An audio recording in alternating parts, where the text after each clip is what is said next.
At what price would Big Macs trade, and how many would trade if the graph below shows the supply and demand for Big Macs? Economists predict that the price and quantity will generally be at or near the equilibrium price and quantity. The intersection of the supply and demand curves determines the equilibrium price and quantity. In our example, the equilibrium price is $3 and the equilibrium quantity is 1,000. When price equals $3, then the quantity demanded and the quantity supplied both equal 1,000. Since the quantity demanded equals the quantity supplied, every buyer who wants to purchase can find a willing seller, and every seller who wants to sell can find a willing buyer. As a consequence, no market pressure exists either to push up price or push it down.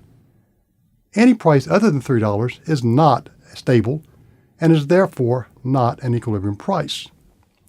If price is less than $3, the quantity demanded is greater than the quantity supplied and price tends to rise. Suppose the price is $2.50. Then the quantity demanded is 1,100 and the quantity supplied is 900. The excess demand is called a shortage. This shortage means that buyers want to buy 200 more Big Macs than sellers want to sell. As a result, sellers will see their inventories fall more rapidly than expected and will recognize that they can increase price without reducing the amount sold. If price is greater than $3, the quantity demanded is less than the quantity supplied, and price tends to fall. Suppose that price equals $3.50. Then the quantity demanded equals 800, and the quantity supplied equals 1,200. The excess supply is called surplus. This surplus means that sellers want to sell 400 more Big Macs than buyers want to buy.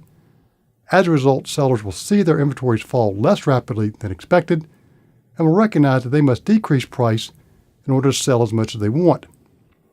News reports confirm that prices increase when shortages exist and decrease when surpluses exist. One headline in the Wall Street Journal reads, "Pilot shortage prompts regional airlines to boost starting wages."